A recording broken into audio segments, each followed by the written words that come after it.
पटना की मशहूर और चर्चित खान सर की शादी इन दिनों सोशल मीडिया पर खासा चर्चा में है।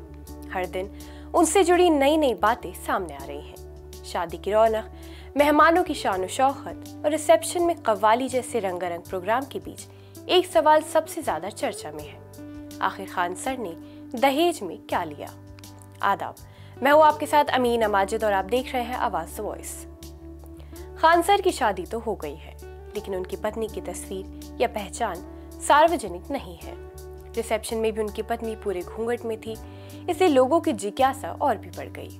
वो कौन है, क्या करती हैं? लेकिन इस सब के बीच खान सर ने खुद एक ऐसा खुलासा किया जिसने सबको चौंका दिया। वायरल हो रही एक वीडियो में खान सर क्लास के दौरान कहते सुने जा सकते हैं, हम दहेज के सख्त खिलाफ हैं। कोई हमसे दहेज की बात करने की हिम्मत नहीं कर सकता। इतना ही नहीं, उन्होंने भी बताया कि उन्होंने अपनी शादी इस्लामी तरीके से की है, जिसमें फिजूल खर्ची की सख्त मनाही है। उन्होंने साफ किया कि शादी भले ही सादगी से हो, लेकिन रिसेप्शन समाज को बताने के लिए आयोजित किया जा सकता है। और उन्होंने वही किया।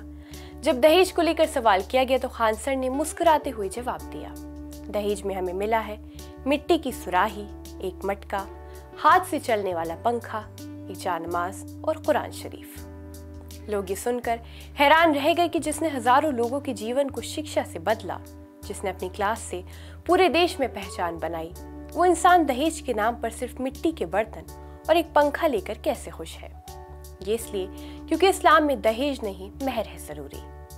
इस्लामी निकाह एक कानूनी और धार्मिक अनुबंधन होता है, जिसमें पति पत्नी की आपसी सहमति जरूरी होती है। इसमें 2 गवाहों की मौजूदगी और एक निकाहनामा जरूरी होता है। इसके अंतर्गत महर ये वो उपहार या धनराशि होती है जो पति की तरफ से पत्नी को दी जाती है। शादी में दिखावा और फिजूल खर्ची से बचने की सिफारिश की जाती है। और ध्यान देने वाली बात यह भी है कि इस्लाम में दहेज का कोई अस्तित्व नहीं है। इस्लामी परंपरा में सबसे बड़ा उदाहरण पैगंबर मोहम्मद साहब की बेटी हजरत फातिमा की शादी का है। उन्होंने अपनी बेटी की शादी में इमाम अली को सिर्फ 500 दिरहम का सामान दिया, जो उस समय बहुत सामान्य और साधारण माना जाता था।